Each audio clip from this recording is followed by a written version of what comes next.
Today, I want to talk about something that some of you may be thinking about or worried about. You might be asking yourself, is it too late for me?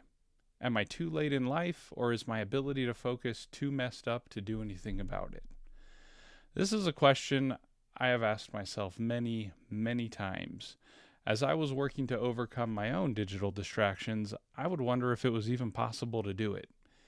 A lot of times it felt impossible. When I was stuck in a doom scrolling loop, it felt like I was stuck in my own head, screaming at myself in my head to stop, wanting to stop and go do something else, to be productive, but unable to do so. Our habits can feel really, really powerful, even impossible to uproot and change. But please trust me when I say that if I could do it, you can do it too. And it is my mission to help you do that wherever you are on the path of your focus mastery. I want to help you improve and be the master of your own attention. If that sounds like something you want, then please be sure to like, comment, and connect with me by subscribing. There is an old proverb that tells the story of a young man and his mentor. They were walking through the woods, and the mentor points to a small seedling, very small, growing out of the ground, only a few inches tall, and tells his young charge to pull it up out of the ground. The young man does this without much effort. They continue walking, and the wise mentor points to a sapling that is now 4 or 5 feet tall. The mentor points to it and tells him to now pull that tree out of the ground.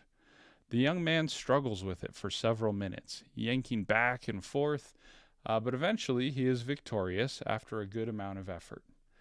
They continue walking, and the old mentor points to a large oak tree, 50 feet tall, and tells the young man to uproot this tree. The young man looks at the tree and says he can't. No matter how much he might push and pull, he cannot uproot that tree. The wise old master tells his young charge that our habits are the same. The more we let them grow, the harder they are to remove. Now, let me tell you, overcoming my addiction felt like trying to uproot that oak tree. It was impossible until I found the right tools. Because you know what? Large trees get chopped down and uprooted all the time. We just don't do it with our bare hands. We use axes and chainsaws and trucks. It's where the wood we use to build our society comes from, and chopping down your giant oak tree is going to provide you the materials you need to build your better future. The tools that were invaluable to me in chopping down my own tree were pretty varied, but I want to talk about each of them. The first and most important tool was to find mentors. You need to find someone to help you build the right mindset for growth. I've had many mentors, and I'm incredibly grateful for all of them, for all the books they've written, the courses they've created, and the podcasts that they have produced.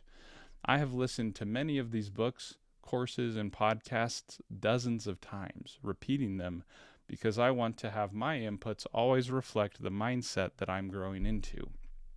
And different things stand out to me as I grow every time that I re-listen to something. I hope to be your focus mentor, helping you master your focus and attention so you can do your great work. The second tool that I found invaluable was an app or website blocker. It's easier to chop down a starved, weakened tree than a thriving and strong one. Blocking the most distracting websites and apps helps you starve your bad habits out. The third tool that I continue to find invaluable is an accountability partner. Knowing that I have to be accountable to someone else and show them the progress I've made keeps a fire lit under me during the week to help me stay focused on and moving towards my greater goals. And the fourth and final thing that is essential is a strong connection with a greater goal or purpose. Remember that it isn't enough to just break a bad habit. Removing a great tree of habits creates a void, and if you don't fill it with the things that you want to grow, weeds will grow up and take its place. Fill it with your purpose garden and grow and nurture your goals. You can do this, and I am here to help you. Please leave a comment below sharing where you are on your focus journey. Are you working to uproot a seedling, a sapling, or an entire tree? And be sure to like and subscribe to learn more.